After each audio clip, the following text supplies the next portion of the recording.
You slept over? Yeah, I wanted to be here when Jamie woke up. Oh. I borrowed your shirt. Hope you don't mind. No. You look a hell of a lot better in it than I do.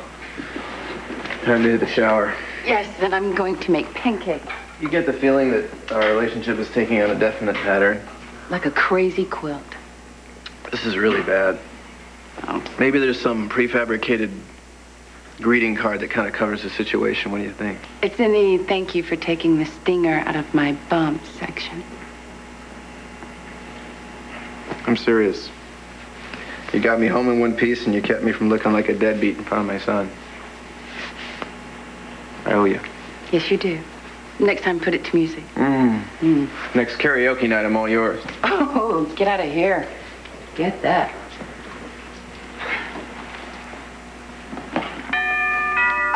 Tad, do you want me to get that? I guess I will.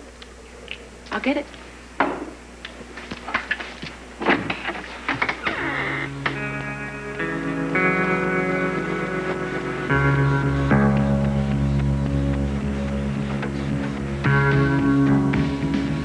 Liza, come on in. Gee, maybe I should have called. No, I wouldn't have done any good. You'd have gotten the message machine. We've been pretty slow this morning. Is Tad sick? No. Why do you ask? I just assumed you were making a house call. Oh, no, I'm off duty. Silly me, you have no uniform. It's Tad's shirt. Was he expecting you? No, but I was expecting him at the office hours ago. Oh, well, we had a pretty late night last night. Oh, it was too much information. I need to talk to him about November's suites and programming decisions, so if you would call him, I'd appreciate it. He's in the shower. I was about to make breakfast for everyone. Everyone? Tad, me, Jamie. Jamie, so Brooke knows. Brooke dropped him off. I mean, Brooke knows that you're making breakfast. Yeah, she was pretty relieved to know I was spending the night. Well, it must be nice to have the ex-wife's blessing. Look, would you like to join us for breakfast? I'm making pancakes. No, actually, maybe you shouldn't think about breakfast. You should think about getting dressed, because Jamie could come downstairs and kids ask very embarrassing questions. No, it's okay. I have nothing to hide. Obviously. If you're referring to Jamie, he's seen me in some pretty bizarre outfits. I doubt his father's shirt would faze him. You know, I have to hand it to you. You don't waste time. Tad's been a bachelor, what, 24 hours? And here you are flipping flapjacks or whatever. That's nothing.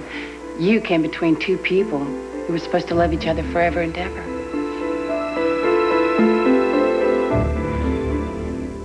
Well, I can see you're all broken up over Tad and Dixie. I consider them both very good friends. Well, you can't have two best friends, so I guess you had to choose, right? I don't understand what you're implying. No?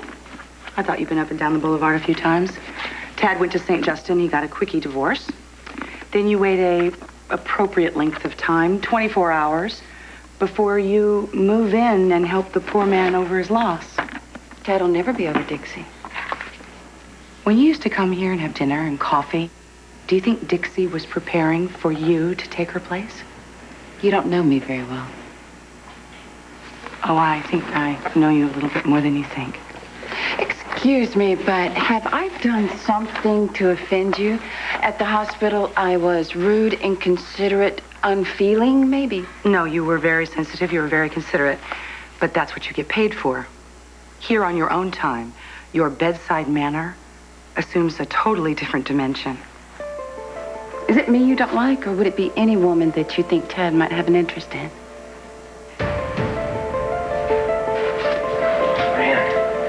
What a night.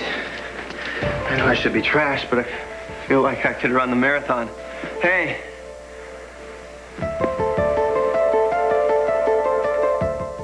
Well, I guess maybe I should go get dressed. The offer for breakfast is still open, if you're hungry.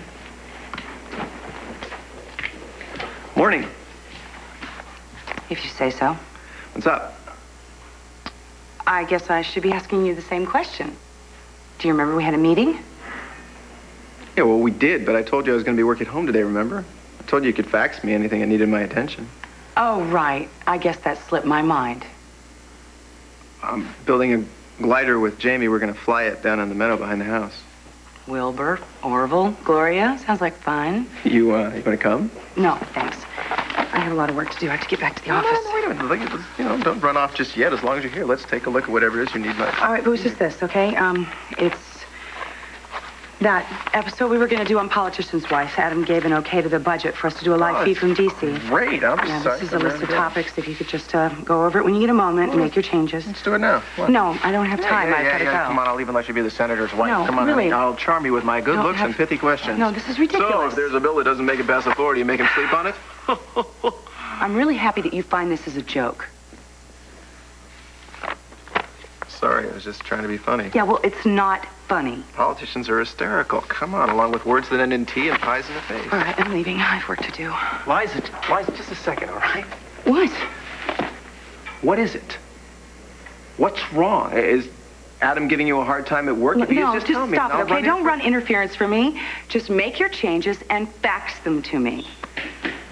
I'm hungry. Hey, James. You remember Miss Colby, right? Hi. I heard something about a pancake breakfast. Do you hold a record? Like 5 or 6 pancakes? Yeah, well, this little guy here, he can down a short stack before you can say pass the syrup, right? Yeah. Well, listen, I don't want to cut in on your quality time, so later.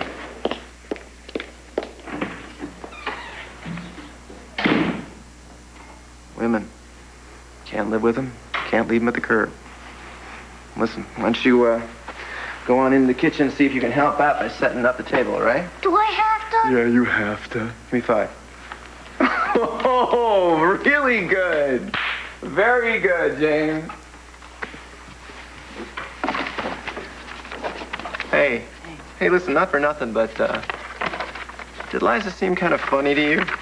Funny, ha-ha? No, hardly. She seemed to be in a bit of a bad mood. Did she say anything? Nothing worth repeating. But one of these days, I would like for you to explain to me what it was you ever saw in that woman. Breakfast is ready. Come. Are you saying that you're lonely? Does that surprise you? Look, I'm an eternal optimist, and I'm firmly convinced that you and Sky will work your way back together. But you know, when the children are tucked in and the stories are done at night, sometimes I wonder about the house. Wondering just what is missing. And then I stop. And I remember. I am an optimist too, Brooke. And I think some things are just meant to be. Hello? Last time I looked, this was my office. Liza, just the lady I've been waiting for. Brooke, I'm sorry, we're going to have to take a rain check on breakfast. Could you excuse us, please? Yes, of course. Thank you for coming. You're welcome, Liza. Could I see an instant replay of that? What? You used my entrance as an advantage. You totally rebuffed her.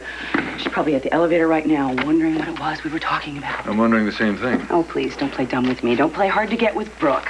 I really don't give a damn. Ooh, you're in such a good mood. You better get over to Tad's place with the sweeps material. I've already been there. Thank you. You back already? He had company. Well, then Gloria spent the night, did she? I guess I should put the dishes away and maybe head off to work. Brooke should be by to pick up Jamie in about an hour. Just a second. A while back you asked me what I ever saw in Liza. I was running off at the mouth and No, it's none of my business. No, hey, come on. It's not like you haven't seen me with my pants down on more than one occasion. We don't have any secrets from each other. Have a seat. Liza and I, we knew each other in high school. She wasn't exactly the most popular person in town, but again, neither was I. We were both misfits, you know. She kind of saw something in me that nobody else did, so we clicked in a misfit kind of way. And then about a year ago, when she came back to Pine Valley, I don't know, I guess the the thing in me that's still 16 years old and misunderstood, responded. And we had one night that pretty well decimated my marriage, confirmed for Dixie what she always suspected, that I can't be faithful to one woman no matter how much I love her.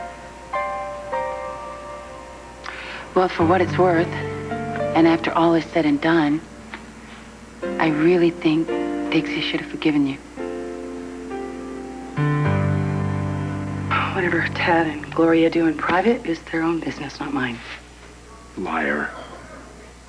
You're green with jealousy. I know you are, but what am I? You know, you're so desperate to get Brooke, you're projecting your romantic fantasies onto me. You know, you and I are more alike than you care to admit. I think that we could do each other a great service. You and I, Liza, could form a very dangerous liaison.